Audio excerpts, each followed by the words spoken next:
Hi guys, this is our third session. We have completed excretion in animals. Now, by this session, we will be learning excretion in plants. Oxygen and carbon dioxide, the gaseous phase from the plants, are diffused through stomata. And the wastewater accumulated in the body of the plants are excreted out by the process of transpiration, maybe by stomata.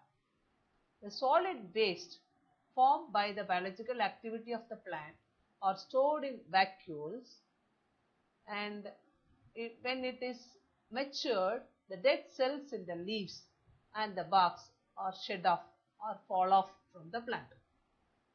In mold xylem, it stores in the form of resins and gums, and almost it excretes around them. We have noticed some milky secretion oozing out from the plant. That is only because of this excretion. Can you example this? A rubber or latex from the plant is an example of the excretion in plant. And some plant waste are very useful for human being. As we learn, rubber, latex from the plant, gums, resins, and essential oils like eucalyptus and sandalwood oil are the excretion of plants. The next, a small topic in our book at last is given, artificial kidney. Who need artificial kidney? Patients who have reduced activity of kidney, maybe because of the infected kidney or injured, if their kidney is injured, or if there is any restriction in blood flow, those patients couldn't have their activity of kidney. Their activity is reduced. When it is reduced, the accumulation of nitrogenous waste and wastewater happens in the body, which is very, very poisonous, which may lead to death. So in such cases, hemodialysis or artificial kidney is used. What are the principles of hemodialysis? We have learnt diffusion. Diffusion is the movement of particles from an area of greater concentration to one of lesser concentration. The second process we have learnt is osmosis.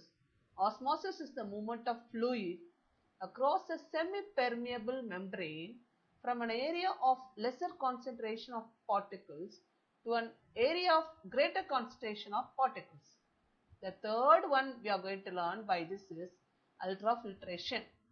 Ultrafiltration is the movement of fluid across a semi-permeable membrane as a result of an artificially created pressure gradient. Here pressure is created artificially in such a manner that the osmosis process takes place through a semi-permeable membrane. It is very, very important to be learnt here.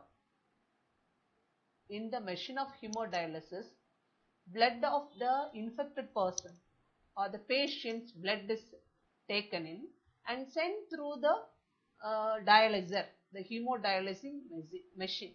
Here the blood will be going in. There we have multiple numbers of tubes covering with or lining with semi-permeable membrane.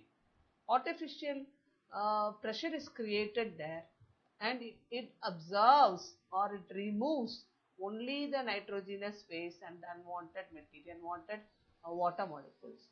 The remaining blood, or you can say that the cleaned blood, is again returned to the body.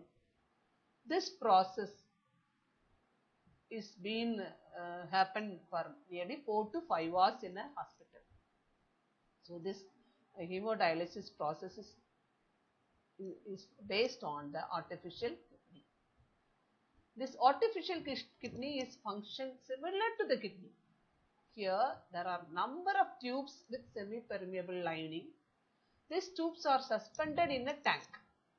The tank is filled with dialysing fluid. This dialysing fluid is also equal to the blood of the normal person. Here, since because of the osmotic